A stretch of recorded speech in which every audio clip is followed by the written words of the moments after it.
White House when they met with the president. Are you hopeful that they can change their mind between now and the Congress recess for the summer? Okay. First of all, if somebody's going to say something about a piece of legislation, one, they should at least ask me and talk to me about what the legislation does. And two, they should read the legislation before somebody has a comment about the legislation, number one.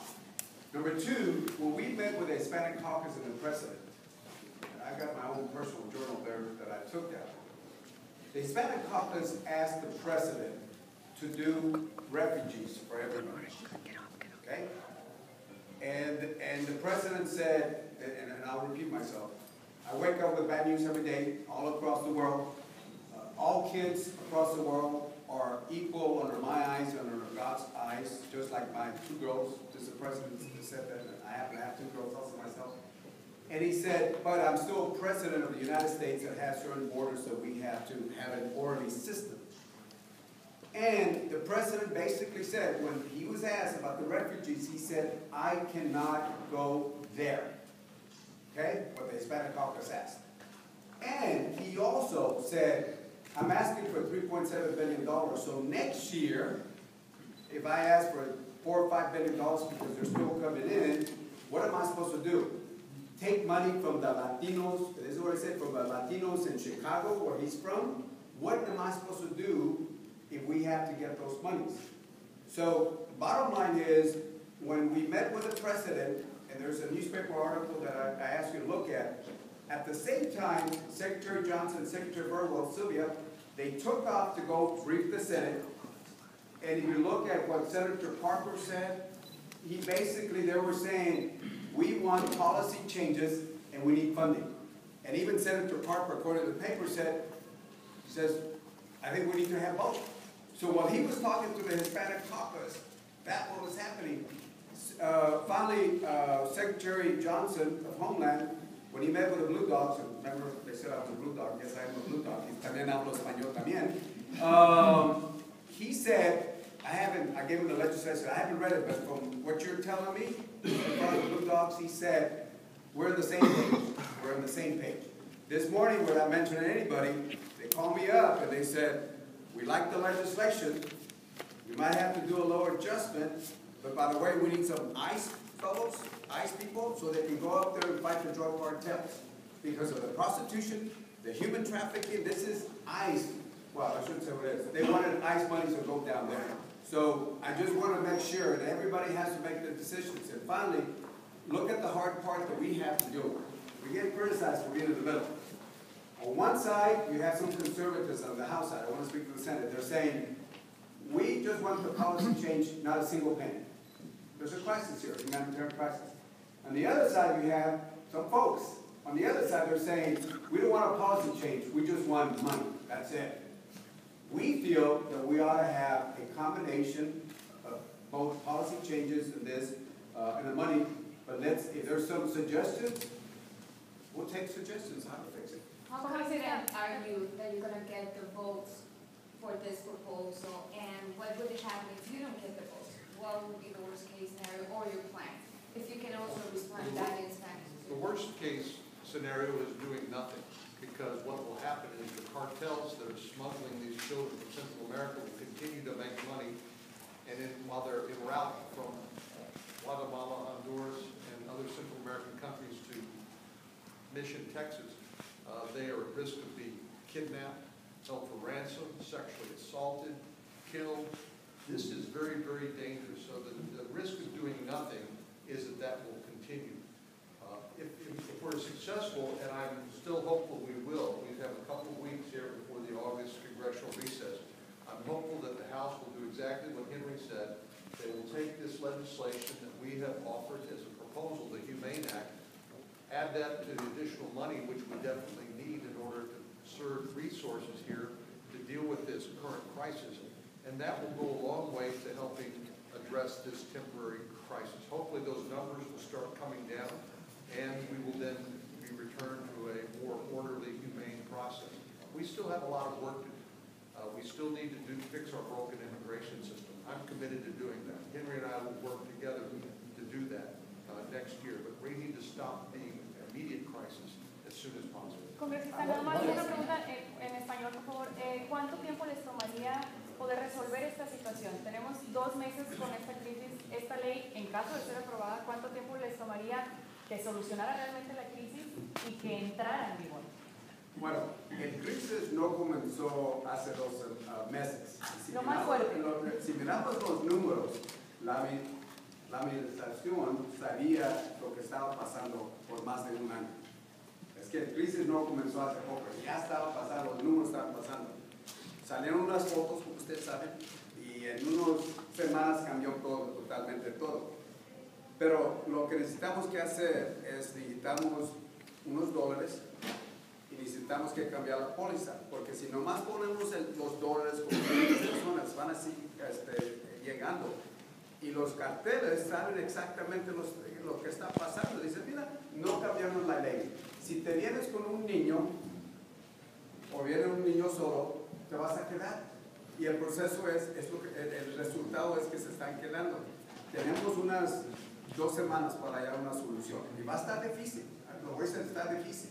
Porque todos dicen, demócratas y republicanos deben de trabajar juntos, pero cuando comenzamos a trabajar se enojan. ¿Qué estás haciendo con un republicano? ¿Qué estás haciendo con un demócrata? Pero necesitamos que hallar esa solución, porque si no, la crisis no se va a parar. Porque si nosotros nos paramos sacamos una solución, la crisis no se para, va a seguir. Los números se han bajado un poquito, la presión que lo estamos poniendo a México. La relación que estamos con México para mejorar la frontera que tienen con México, con Guatemala, y el trabajo que estamos haciendo en América, estamos viendo que se está bajando un poco los números. No sabemos de 1.300 a 1.400 se baja menos de 800 al día, pero no sabemos si es un trend como dicen, pero es algo que nosotros estamos tratando de hallar prácticas, soluciones a una crisis que tenemos. One would be. I have a question about how this is affecting our area. I'm a local reporter. I'm editor of a paper called the Winter Texan Times that serves the Rio Grande Valley. Last year we had a $700 million impact on the economy from 106,000 from about 6 months here. What we're having right now is we're getting all kinds of calls saying, is it safe to go down there? Are all these illegal immigrants that are coming in roaming the streets, and is it safe? Are they robbing our homes and whatever? What can you all do to put out on a national level that that's not happening here, that it's under control, and that all of these people that put this much money, it's the #1 industry in this county, that you can help us get the word out that yes, it's safe to come here and the situation is under control. Well, we love all of our winter Texans who come here from around the country, and it is these officials here standing with us are making sure that this community is safe, and so let us dispel any suspicion, any suggestion that it's not. This is a problem that we're trying to address, but it's not a security problem for people who live or visit in this community. But we are here primarily today to listen to these leaders tell us what they need from Congressman Cuellar and me in terms of support in this legislation that we are going to be advocating for, we are advocating for in Washington, D.C. And so what they want or their point of view, or we can come here and ask them and listen to them, and that's what we try to do. It's just a chance to ask y'all to make sure that people know that it is safe down here. Yeah, and FBI statistics show that the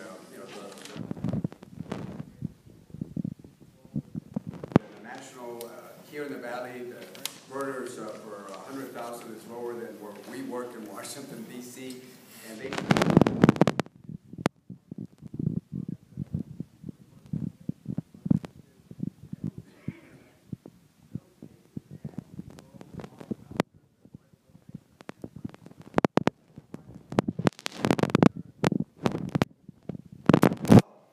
Virginia, I remember Alexander because it's right there by Washington, New Jersey, so they're actually going north, out to the northeast part of it.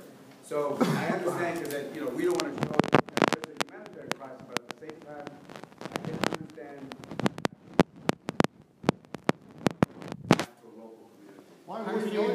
process in order to get the approval of this act. You are a congressman, you are a senator. Is it going to Congress first, or to Senate first? Is it going to the camera, or what is the process in order to? My hope is that it will start in the House of Representatives, maybe as early. They will come up with additional money that's necessary together with this change in the policy and the law.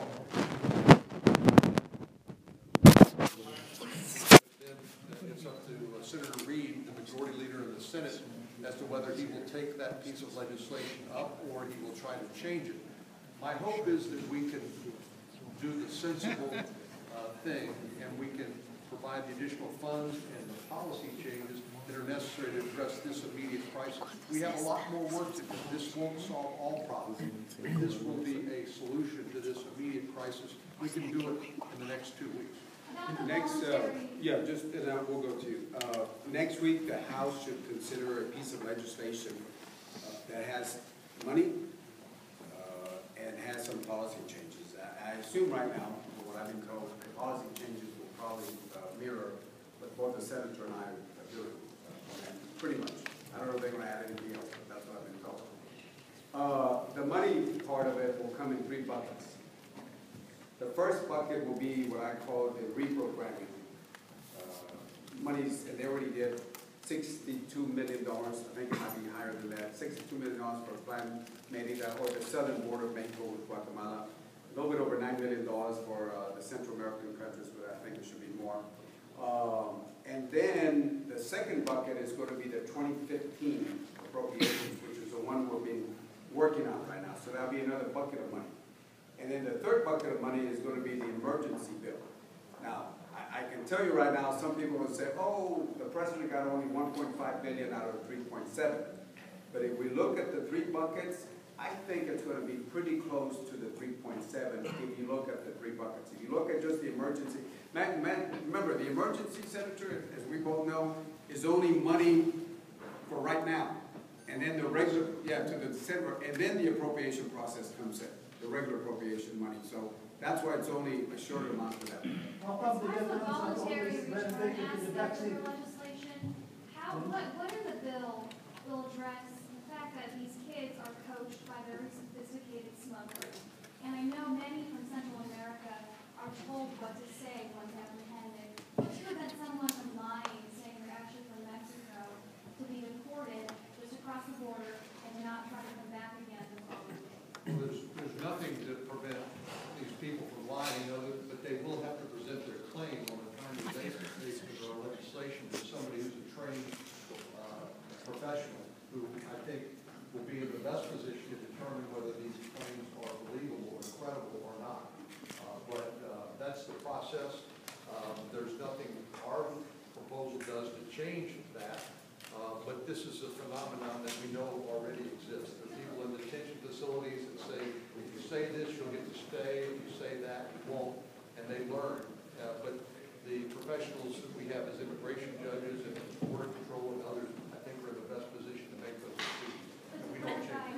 But if the child or the teenager decides to be voluntarily returned to their country, they do not claim anything for immigration court, they can, in a sense, game the system. Correct me if I'm wrong. If they say that they're from Mexico, they can return to that side of the border, only try again. Is that not correct? If I can respectfully correct you, or just add on to what you're saying. The Border Patrol will screen. And after they screen the individuals, and keep in mind that those countries don't have the same databases, birth certificate bases that we have, and if they come from rural areas, they definitely, those countries don't have the same infrastructure information that we have. We understand that. But Border Patrol doesn't just return them across. They hand them over to, literally, they hand them over to the Mexican consulate. The Mexican consulate then goes through the same process as we were mentioning about due process. They go through the bureau, and they're going to be very protective. And they're verified and make sure that they are Mexicano.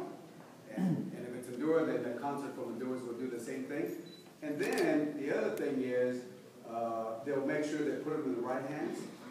So there's a second layer of due process process, I call it due process for those kids. It's not border control. Border control is not the judge execution, all that. What they do is there's a second layer of called the Mexican consulate or Honduras, where it might be. So there's another layer of protection.